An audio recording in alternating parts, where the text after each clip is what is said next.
আসসালামু আলাইকুম দর্শক, মোহাম্মদ আখতারুজ্জামান বলছি।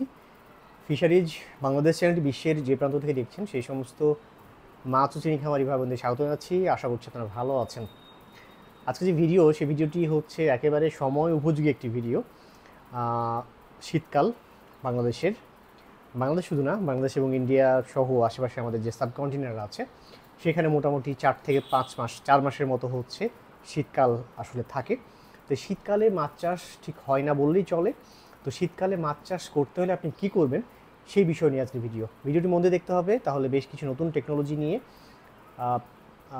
সম্পর্কে আপনারা জানতে পারবেন। তো আমরা প্রথম বিষয় যেটা মানে বলতে চাচ্ছি সেটা হচ্ছে যে কি হয় আসলে। কি হয় বলতে যেটা হয় সেটা হলো যে প্রায় 4টা মাস, স্পেশালি আমাদের দেশ পশ্চিমবঙ্গ এই জায়গাগুলোতে কিন্তু হচ্ছে শীতকালের এই সময়টাতে মাছ চাষ করা যায় না। কারণ কি? কারণ তো সহজ। কারণ হচ্ছে যে শীতে যেটা হয় সেটা হলো যে শীতকালে পুকুরে যে পানির তাপমাত্রা সেটা কমে যায়। তো সাধারণত 25 ডিগ্রি সেলসিয়াস তাপমাত্রার নিচে নেমে গেলে তাপমাত্রা পানির, সেক্ষেত্রে হচ্ছে আপনার মানে মাছের হজম হয় না। অর্থাৎ হজম করার জন্য তাদের যে ব্যাপারগুলো থাকা দরকার, ফিজিওলজিক্যাল যে কন্ডিশনগুলো থাকা দরকার, সেগুলো কোনোভাবেই হয় না। যার ফলে যেটা হয় সেটা হলো আপনার শীতকালে মাছ সেভাবে বাড়ে না, যেহেতু খেতে পারে না, খেলেও হজম হয় না, তার খাওয়ার একটা আগ্রহ থাকে না। এর ফলে হচ্ছে আপনার এই শীতকালে মাছ চাষ করা সম্ভব হয় না। ঠিক আছে? তার মানে বিষয়টা কী দাঁড়াচ্ছে, যে পানিকে যদি 25 ডিগ্রি সেলসিয়াস, দেখেন সিস্টেমটা দেখেন। আমি আগেই বললাম যে তাপমাত্রা যখন 25 ডিগ্রি সেলসিয়াস, মানে 25 ডিগ্রি সেলসিয়াস তাপমাত্রা যখন মানে নিচে নেমে যাবে, তখন মাছ খাদ্য গ্রহণ করবে না, খাদ্য গ্রহণ কমিয়ে দিবে। তার মানে আপনি যদি সেই পানিটাকে যদি 25 ডিগ্রি সেলসিয়াস তাপমাত্রার উপরে নিয়ে যেতে পারেন, তাহলে মাছ চাষ করা সম্ভব। তাই তো? যদি 25 ডিগ্রি সেলসিয়াস তাপমাত্রার উপরে আমি পানির তাপমাত্রাকে নিয়ে যেতে পারি, পুকুরের পানির তাপমাত্রাকে, তাহলে অবশ্যই সেখানে মাছ খাবে এবং মাছের হজম হবে, অর্থাৎ শীতকালেও মাছ চাষ করা সম্ভব। তো এরকম কিছু টেকনোলজি যেটা হচ্ছে বাংলাদেশে শুরু হয়েছে কিছু জায়গাতে, যেগুলো এখনও শুরু হয়নি। তো এরকমই কিছু টেকনোলজি। তো আমি মোটামুটি হচ্ছে আমি প্রচলিত 2টো পদ্ধতির কথা বলবো। একটা পদ্ধতি হচ্ছে green house effect, green house technology. অর্থাৎ আপনার এরকম হবে, গ্রিন হাউস বলতে বুঝতে পারছেন, সূর্যালোক পড়বে পুকুরের উপর, এবং সেই পুকুরটা হচ্ছে আপনার, সেই পুকুর থেকে এই সূর্যের আলোর যে তাপটা সেটা বের হয়ে যেতে পারবে না। সূর্যের আলো পড়বে পুকুরে, কিন্তু সূর্যের আলোকের যে তাপমাত্রা সেটা হচ্ছে আপনার বাইরে বের হতে পারবে না। সেটা হচ্ছে গ্রিন হাউস। আমি কী দিয়ে করতে পারি? খুব সহজ। আমরা মোটামুটি যেগুলো ইন্টেন্সিভ পদ্ধতিতে মাছ চাষ করি, সেগুলোতে আমরা সুন্দর মতো করে, ইন্টেন্সিভ যদি নাও করতে পারি, তারপরেও অনেক বড় খামারকেও কিন্তু হচ্ছে আপনার এই গ্রিন হাউস টেকনোলজির আন্ডারে নিয়ে আসা সম্ভব। ইনডোর যে অ্যাকোয়াকালচারের পদ্ধতিতে, সেটাকে কাঁচ, হ্যাঁ অনেক টাকা লাগবে সত্যিকার অর্থেই, মানে গ্লাস বা কাঁচ দিয়ে ঘিরতে পারি। যাদের সেই সামর্থ্য নেই তারা পলিথিন সিট,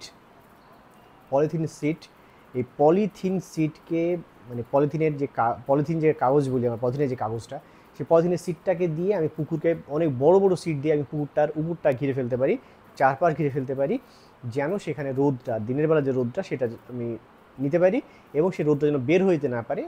এই কাজটা দিয়ে, এই গ্রিন হাউস টেকনোলজির ফলে হচ্ছে আপনার পুকুরের তাপমাত্রা বাড়বে, ফলে হচ্ছে আপনার মাছ চাষ করা সম্ভব। এটা চায়নাতে অনেক প্রচলিত। বাংলাদেশে কিছু জায়গায় শুরু হয়েছে এই গ্রিন হাউস টেকনোলজি মানে ব্যবহার করে মাছ চাষ, কিন্তু চায়নাতে খুব বেশি পরিমাণে ইন্টেন্সিভ কালচার। এবং তারা মানে চায়নাতে বা চীনে হচ্ছে, তারা শুধু এই কার্প জাতীয় মাছ বা শুধু মাছ চাষ করে তা না, এই গ্রিন হাউস টেকনোলজি পদ্ধতি তারা ব্যবহার করে অনেক প্রদেশে তারা যেটা করছে সেটা হলো আপনার এই ভেনামি চিংড়ি খুব বিশাল আকারে তারা হচ্ছে এই চাষ করছে আপনার গ্রিন হাউস টেকনোলজি ব্যবহার করে। পদ্ধতি নাম্বার 2 নম্বর পদ্ধতি যেটা করতে পারেন আপনি, সেটা হচ্ছে ওয়াটার হিটারের ব্যবহার।